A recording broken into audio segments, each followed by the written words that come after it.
Monsieur Cyril, le 22 février, le Togo a voté pour choisir son président qui va les conduire pendant 5 ans.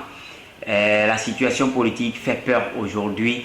Quelle analyse faites-vous aujourd'hui par rapport à la situation sociopolitique? Non, ce qu'il y a, c'est que nous devons prendre conscience qu'à la tête de nos institutions, il faut pouvoir mettre des Togolais intègres, des Togolais patriotes, des Togolais qui ont la culture, le sens de l'esprit d'impartialité, de vérité, et que les processus électoraux soient conduits dans un esprit de justice, de clarté, de vérité, et qu'on s'assure qu'au cours des processus électoraux, qu'on s'assure qu'il n'y ait pas de ces manœuvres-là, des manœuvres relatives au bourrage Dieu, des manœuvres relatives aux intimidations de certains représentants de candidats aux élections, qu'on s'assure que des manœuvres obscures qui entretiennent un brouillard soient vraiment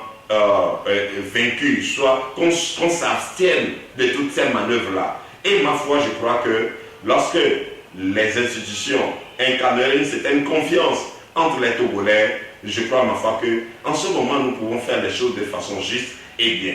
Et en ce moment, la souveraineté du peuple lui sera respectée. Et non pas que certains, pour leurs intérêts égoïstes, pour les intérêts non-sens, pour les intérêts éphémères, tendent toujours à tordre le cou au fonctionnement, à faire les choses à l'envers, à rendre les choses vraiment difficiles. Non, nous devons prendre conscience.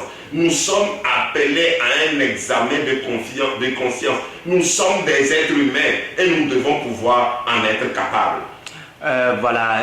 Après les élections, la CENI, la Cour constitutionnelle, a proclamé le chef de l'État sortant, Faroudia Singbe, qui l'a gagné. Le candidat de la dynamique, Monseigneur Kwaduro, lui aussi se réclame qu'il a gagné. Aujourd'hui, on l'a interpellé, on l'a libéré sous caution de certaines conditions. Est-ce que vous pensez que le Togo peut se relancer après avoir eu cette tentative d'enlèvement du candidat qui se proclame d'être président? Vous savez, je vais vous dire la vérité. Le Togo ne s'est jamais relancé. Le Togo ne s'est jamais relancé compte tenu de ce qu'il y a toujours ce malaise-là, il y a toujours cette déchirure-là, il y a toujours cette fissure-là entre des groupes de citoyens togolais. Des gens qui se sentent toujours arbitrairement traités, qui se sentent toujours injustement traités, d'abord compte tenu des échéances électorales, compte tenu de la gouvernance du pays, compte tenu de certains facteurs.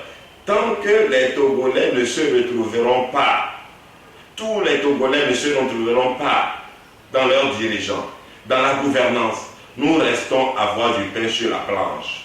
Et donc c'est en ce sens je dis que nous devons pouvoir poser les réelles interrogations, faire les bons choix, des choix patriotiques qui construisent notre vivre ensemble, notre acceptation mutuelle, et comprendre que l'arbitraire contre nos propres frères est farfelu, l'arbitraire contre nos propres frères est inutile, et faire les choix de nous valoriser, de nous considérer et de construire une certaine vérité. L'heure est arrivée de fonder nos actions, de construire notre pays sur la base de la vérité. Et ainsi, une confiance naîtrait, une confiance serait perpétuelle entre les Togolais. Et en ce moment, je crois que bon nombre de situations douloureuses, bon nombre de choses que nous avions vécues trouveront remède et nous serons au moins rassurés de ce que tout cela ferait partir d'un passé. Mais à l'heure actuelle, comprenez que nous sommes toujours dans la perpétuité de ces situations. Toujours élection, contestation, violence, ça se perpétue toujours, tout simplement parce que nous sommes toujours dans une fuite en avant. Nous sommes toujours dans une fuite en avant parce qu'on ne veut pas trouver, appliquer les réels remèdes, les réelles solutions aux maux qui nous minent, aux maux qui nous gangrènent. Et là, je nous invite encore une fois, courageusement, à vaincre cette maladie d'ego, d'intérêt personnel, d'intérêt partisan qui nous gangrène. Nous sommes dans une république. Le Togo, c'est une république. Et une république, ça suppose que c'est un pays qui requiert de tout citoyen sa participation à son édification. Et non pas seulement qu'il y en a qui se voient plus aptes que d'autres. Non, cette mentalité doit être combattue et vaincue. Ah, voilà, monsieur.